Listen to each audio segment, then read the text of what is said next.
My name is Michael Swift, and I am a postgraduate student recruitment officer here at Manchester Metropolitan. Let's do that again. Manchester Metropolitan University. With us today, we've got Arisha, James, and Ruth, and they will introduce themselves in just a moment. As I said, this webinar is about returning to study after our break. So hopefully that's you on here. So we'll get any questions we've got. So if we'll start with you, Arisha, would you like to introduce yourself, what course you do? Tell us a little bit about yourself. Hi, everyone. My name is Arisha Aziz, and I'm currently studying data science. I'm doing a master's over here, and I really enjoy the study, the whole student life in here. And given the fact that I'm also an international student, so I've had a wonderful experience, and I have a bunch of things that I can actually be helping out you guys with if you have any questions regarding that. So I really look forward to it. Thanks very much, Arisha. And how about you, James? Hi, I'm James. I'm doing a MA in sound design, so I'm focused in the soda building. If any of you have been to MMU, you might know that that's just next to Salutation. I took a year out after doing my undergraduate degree at Liverpool, studying music and technology. So if there's any questions anyone's got about the creative arts, please don't hesitate to ask. And finally, Ruth. Hi, I'll preface this by saying, firstly, I'm very old. So I returned to study after a career in retail when I was in my late 20s and did my PGCE here and then taught for 22 years. During towards the end of that, I took my MEd the master's course whilst working still and having a family. So I very much appreciate the experiences of that. And then I recently joined MMU as a study skills tutor.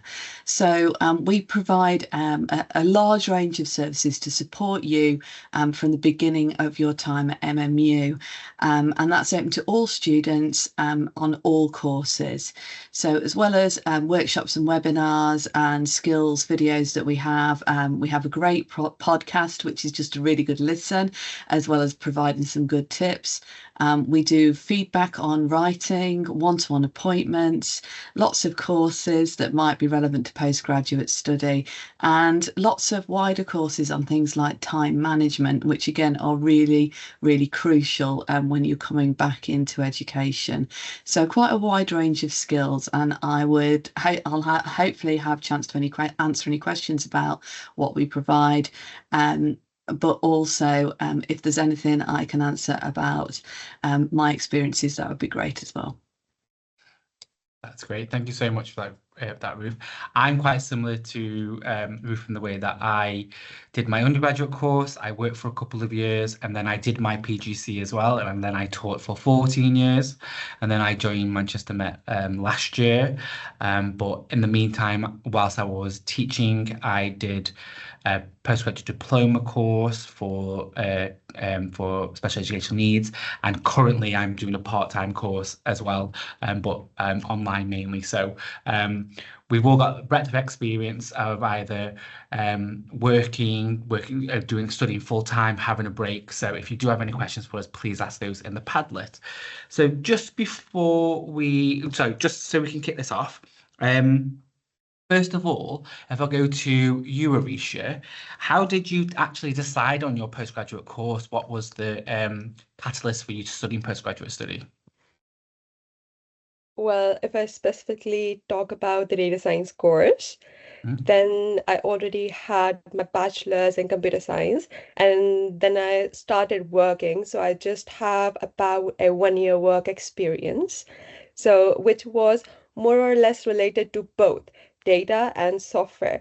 So that's exactly where, when I was doing the work, I had some practical experience. I was thinking that the data field also seems an interesting one. And given the fact that I worked for about 6 months or 8 months in data and have had some hands-on about 4 to 5 months in software, so the data field seemed quite interesting to me. So I said, why not explore that path and see that how can it be shaped?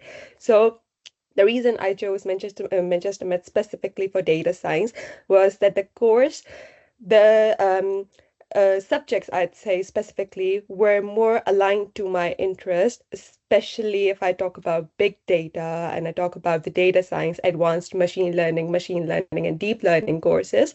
So they are specifically designed in a way that it'll give you an aspect, a know-how about each of the fields, and the person who is studying the course can actually decide that which specific field would they want to go in, whether it's machine learning, whether it's data science as a whole, whether it's big data or data engineering. So all the fields, including data analytics as well.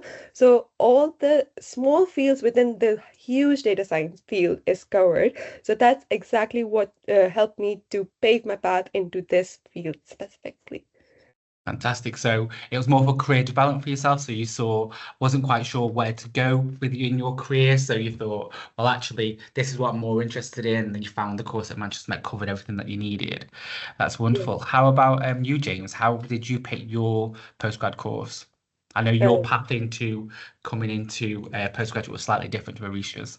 Yeah, so for me, I wanted to re-specialize. My undergraduate in music and technology was good for the career path that I wanted to take, but taking on sound design allowed me, especially after taking a year out, where I traveled around. I worked in America for a couple of summers with Camp America, and then I got to backpack around Asia, and that was a fantastic experience for me because I didn't take my gap year before my undergraduate.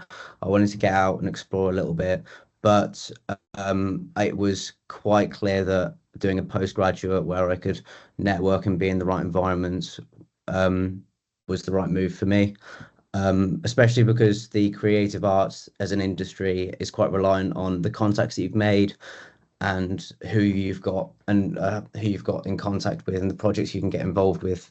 In that sense, it was much more important for me to, rather than do speculative job applications without the right experience, it was the right thing for me to do and come in and do a master's, which now doing full-time at MMU means that just 12 months later, I've got a new qualification and I've got a new network of contacts and projects that I've been involved with and that I continue to work on after I graduate in September.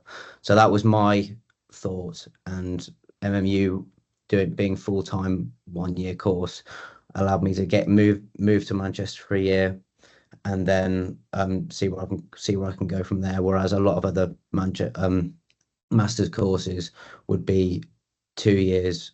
And you can do that MMU. I think for a lot of the master's courses, they're part-time. You can do them 2 years. Mine is 12 months, so I'll be working through the summer. But the part-time courses, you can go and they'll follow a more orthodox academic schedule where you'll have the summer off, same as the undergraduates. But for me, I wanted to get re-immersed in that academic environment. And so that was my thinking. And it's been a really fruitful experience for me so far. James, it's almost like you can read my mind because the question next would be, why did you decide on full-time study rather than part-time study? But I think you, to get that fully immersed into that course, it seems to be why you chose that. It was the right choice for me. I've been pleasantly surprised because I think the label of full-time postgraduate is sometimes a bit daunting because it's a step up from undergraduates, and full-time makes it sound as if it's 40 hours of contact per week, like it would be like an industry job might be. But the truth is that it's not like that. For me, myself, full-time has been 2 or 3 days a week in university. And so it does very much leave a lot of room for people that are working in other part-time jobs or like doing night shifts. You can still work 3 days a week or work weekends, and you've got quite a healthy work-life balance. Obviously, you do want to carve out a lot of time for a master's, and there's a lot of extracurricular things that you can be doing, but I've not found that full-time masters and part-time work to sustain myself has been too heavy a workload. And I suppose it does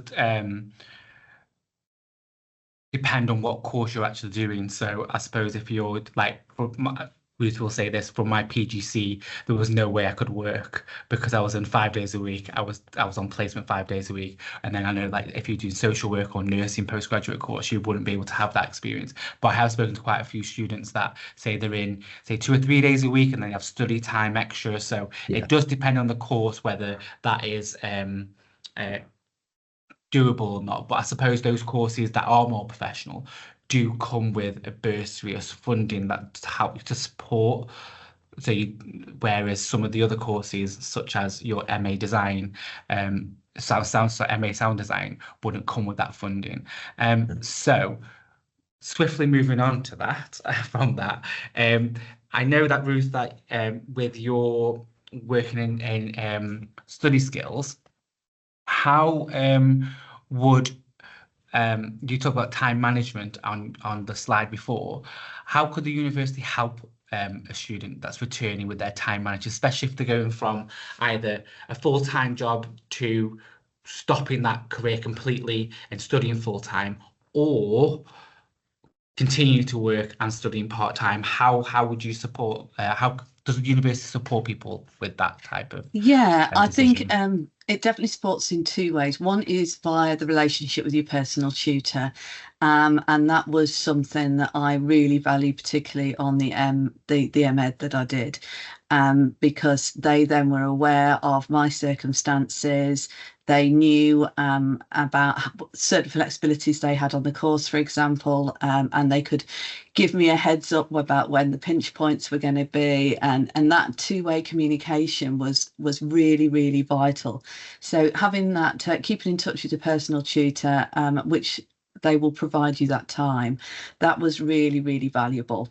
But from our point of view, we're sometimes available in our team, study skills team, a little bit more easily or quickly sometimes than a tutor who may have less flexibility with time. And we can help in perhaps a more generic way.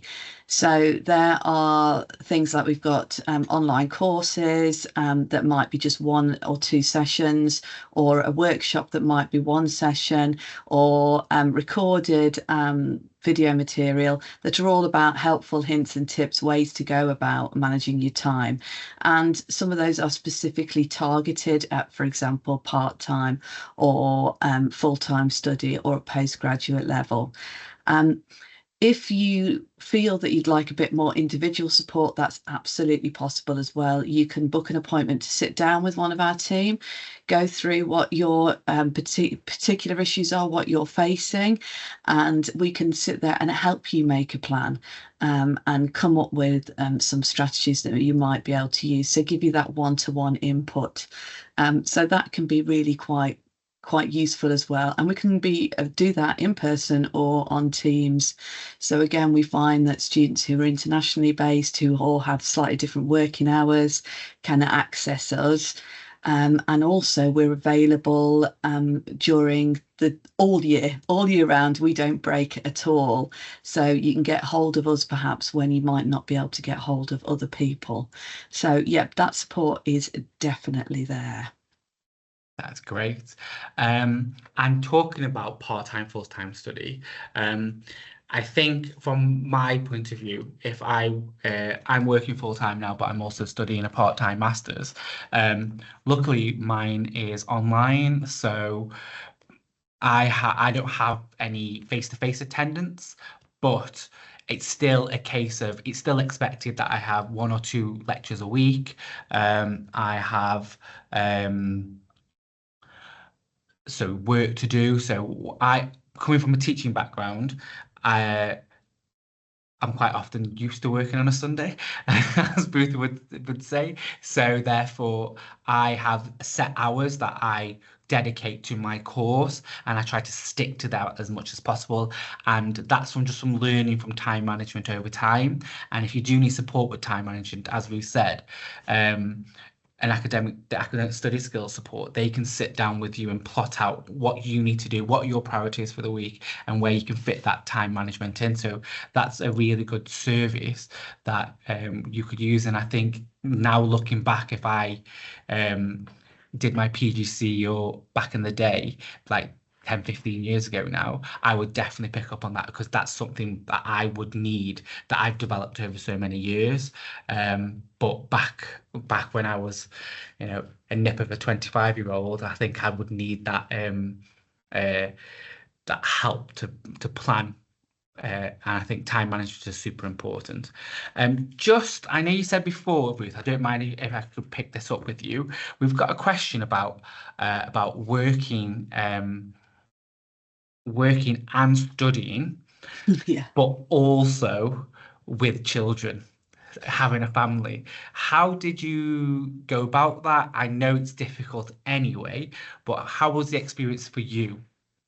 I did find it challenging, and I think everybody does, because there's you always know that there's that moment where despite all your best plans or whatever it might be, your child's ill, or there's a parents' evening that crops up at the same time as a lecture, or whatever it is. It's never going to be entirely straightforward. I think the way that I managed it best was, like you were saying, I set aside time that I knew was going to be my time when I wasn't going to be a mom for that little block of time. And I was lucky that I was able to have, in my case, my partner could support that, but I know other people, it's been grandparents or a good friend, and I've been able to set aside that time and say, at that point, unless it's a dire emergency, don't contact me. And it was also learning about the way that I worked, because my brain was sort of being pulled in all sorts of different directions. I realized that if I was trying to snatch half an hour or an hour here and there, that probably wasn't going to be the best for me. I know some people work quite well like that. I needed like a longer block in one go. So I might sort of set aside almost a whole day, if I could, where the kids would go out and I would have that day and use it really productively. And also I found myself using that time after bedtime as well, because I knew that was the quiet time. So it did mean being quite strict and quite rigid with myself. But it paid off, because it also gave me a huge amount of space to be me and to think, which I think sometimes when you're embroiled in everything with everyday life, you miss out on a bit. So that space to think and use my brain, I really, really valued. So it was worth what sometimes was quite a bit of juggling. But again, I'd say what I said before is that keeping the personal tutor in the loop as well, and reaching out for support if you need it, because there is a really good understanding from staff and the university that everybody does have different home circumstances and different lives, and there are always things that can be done. There's never sort of a be all and end all, this is going to end in disaster. People will always help you out, and there's really good support systems. So as long as you're willing to reach out for them, you can avert any real crises. But overwhelmingly, I'd say it can be done, and I would just encourage you to go for it. Fantastic, thanks for that. If I can go to you again, James, if you don't mind. How have you found the support on your course, whether it's academic or anything? Like, obviously, you don't need to divulge anything personal, but if you've had to reach out for any support, how's that been for you? I remember really clearly my first week of the Masters last October. We had like several introduction talks, and the contacts that were always the go-to people for support, whether it was in or outside of the Masters, for the university, was always really apparent and really responsive. I had a couple of times at the start of the Masters, because I was taking on a whole new field myself. There was so much that was new, and a lot of the people by default on the Masters have had years of experience, or like 10 or 15 years in the industry. And for me, coming fresh out of a undergraduate, that was quite daunting. So I remember at the start of the Masters communicating with different academic advisors and lecturers about how to shorten the gap between myself and I felt like other people on the Masters. So that was my challenge at the start, and I got some really well-received and communicative responses about where to go and extracurricular things to chase up and courses provided by the university. So I felt like I had quite a productive and proactive start to my master's that actually kind of sent me a lot further than I thought that I had, because in my undergraduate, at the start of an undergraduate, kind of just bumbling along a little bit. The first year is almost a trial year in some regards, but I didn't feel like that in the masters, not in the sense that it was overwhelming with work, but in the sense that I gave myself things to do to catch up to the people that were around me. So I found that really good, and the university was great at facilitating that. And also with part-time work and balancing that with the masters, the university has a portal called Jobs for Students, where they send out all these different posts in different fields, and there's anywhere, but in term time, anywhere between 100 and 200 different vacancies in different fields that provide part-time jobs that are fit around academic schedules, and they pay well, and they're good opportunities. So that helped support me as well financially. That's great. Thanks for that. I think just picking up on what you said there as well, James, about I think that's what I had that when I started my master's this year, a bit of an imposter syndrome, because I've come from teaching. Well, my undergraduate was environmental science. I then went into teaching primary school, then went to specialist into special educational needs, and now I'm doing a master's in project management. So when I first started, there was people there that work in projects, they manage portfolios. It's completely different from what I have got sort of a background in. So I did feel like that bit of imposter syndrome, like, well, should I be doing this course? And we've just had a question around having your degree in a different area from undergraduate or postgraduate. And I think it's whatever you want to go into, really, as long as you qualify for that course and you can get onto that course and you feel that that's going to project you in whether it's a passion, whether it's a career choice. I think it's really important that as long as you are dedicated, you ask for support when you need it. And what I found is, when I had a bit of a feeling, well, actually, I don't think I'm right for this course, I spoke to my tutor, I spoke to people on my course, and they were feeling exactly the same, even though some of them work in projects, some of them work in that. People were just feeling, oh yeah, like I don't know if this is correct, or how am I going to write at level 7, which is master's level, because I've not wrote that in I don't know 10 years, or I've only done undergraduate before. How am I going to manage that? Did you have any feeling like that, Arisha, when you started? If I talk about exactly how I felt when I basically joined my degree, I had a lot of ups and downs, because I didn't know where exactly, like, I was sure about that I wanted to do my master's degree, but I wasn't exactly sure where to start from, because given the fact that I'm an international student, I had to take into consideration a lot of aspects. It came off as part-time jobs, it came off as accommodation, it came off as adjusting to the community. So I feel that initially when I joined the university, I was a bit late. I joined in about 2 weeks late due to some of the visa issues that I was facing.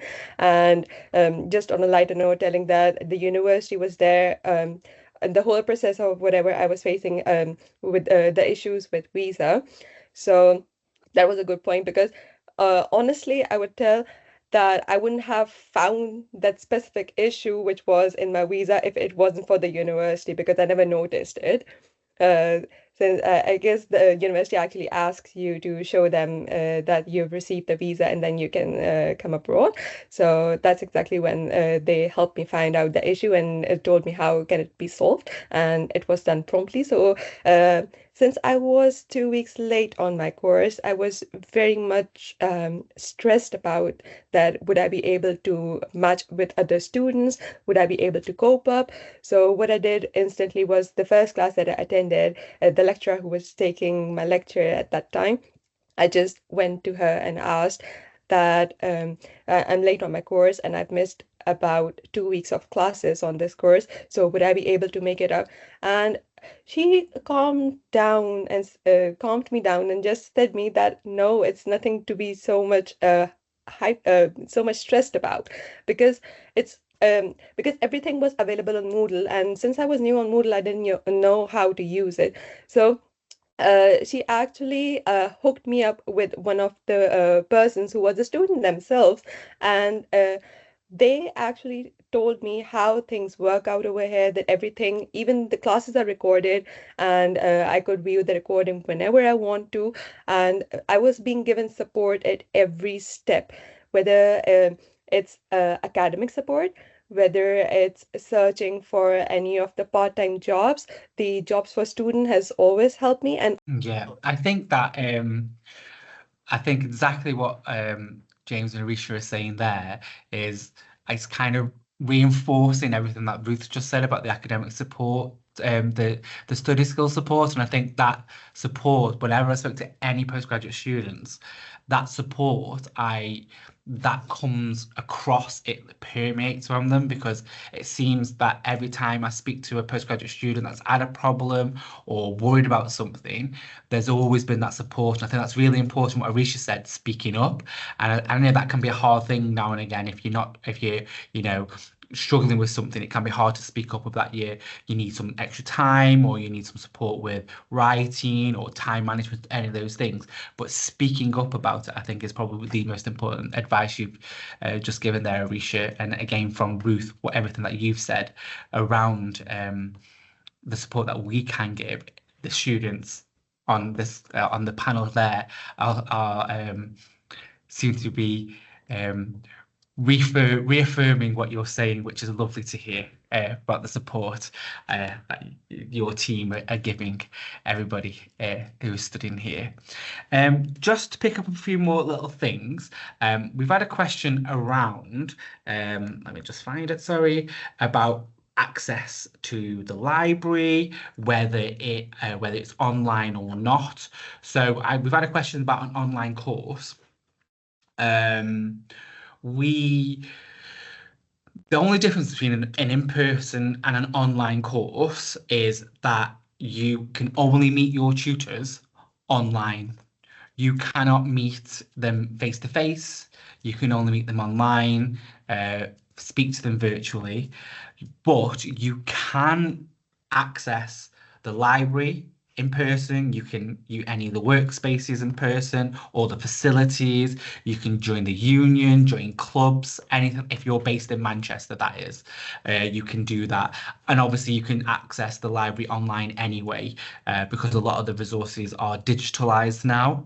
And also, if you're not in Manchester, your student ID card can actually get you into one of your local universities, and you can work there and study there, because all universities have an agreement that you can use other universities around the country as well. So that's always a good thing to know as well, if you're studying something online, but you're based in, say, I don't know, Brighton or somewhere like that. So you don't have to come to Manchester to study. You can use with a university there as well.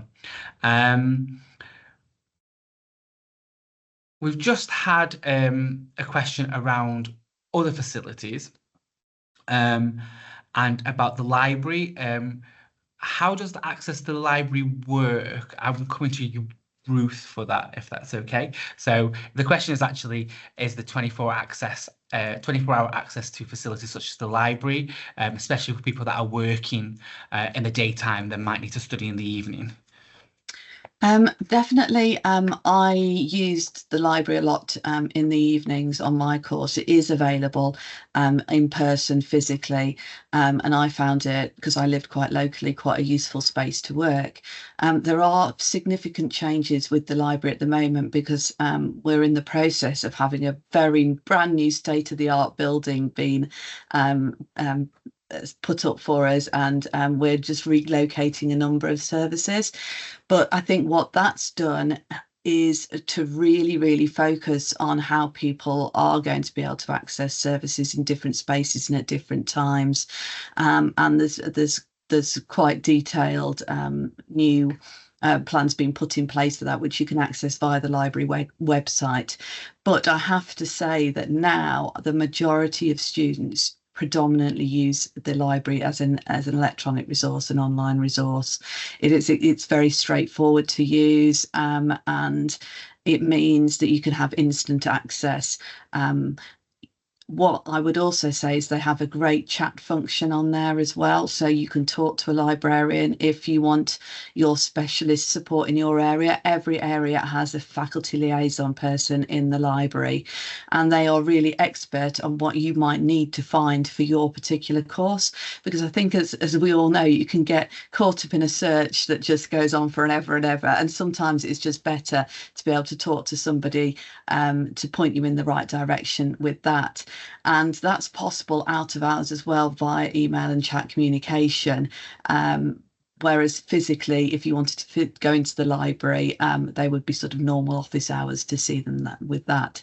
The same goes for us as well in our team. If we're giving you advice about finding evidence that's linked to researching or reading, again, we can do it remotely via Teams. The principle is that everybody should be able to access everything, whether you're on campus or not on campus. You should have parity of access. So anything that we provide as an in-person workshop would also be provided online as well. So there is a huge amount out there, and there are possibilities if you are working full-time and need to access things out of hours, or somebody who is living remotely for periods of time. That's great. Thank you for that. Another question is just coming around an online master's. Does it have a different title?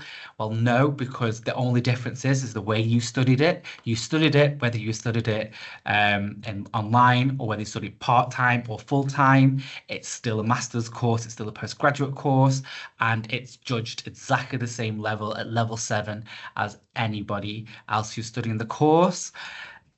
And then what I'm going to move on now to is finance. So I just wanted to group these questions together about student finance. We've had a question is, when is the deadline to apply for a master's loan? And if my course starts in September. So postgraduate finance is open. And so if postgraduate master's loan for students that are studying who can apply for Student Finance England or Student Finance Wales is open. So make that application now.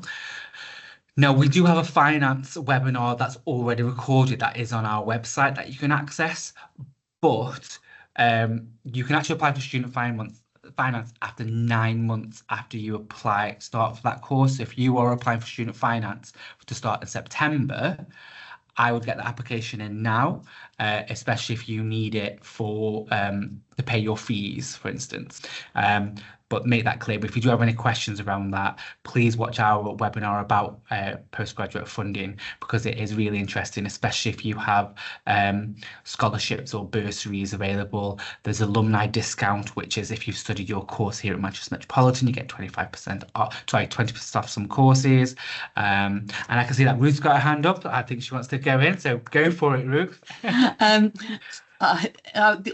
The only thing I was going to say, as well as student finance that's available to you and the bursaries that you've just spoken about, there are actually, particularly for students with particular circumstances, there are quite a few sort of additional funding options available, which student finance can talk to students about. Our finance teams can talk to you about this, particularly if you do find yourself in difficulties. But things like disability living allowance, which students, for example, who are neurodiverse may not realise that they can still get, and various benefits that if you do have children at home. So again, I would reach out for advice to the finance team. They are very, very used to taking all sorts of queries, and we know that having the right finance in place can really alleviate the stress of when you're working towards your qualification. So yeah, that is another avenue for support. Get what you can in place beforehand, but then if you find you need some extra input, I would go to the finance team, and they have one phone line, and they'll put you in the right direction, the right advisor. That's great. Thank you very much for that. We've got a question about online study skills, and you said that obviously you can everything that's available in person is also available online, but can anybody access any of those courses before they enroll, or is it once they've enrolled they can access those courses? It is once you've enrolled, because you book via a system called Career Hub, which manages you based on your basically the student number that you've been allocated and builds you up a profile. So the majority, but it's as soon as you enroll, you could have access to those.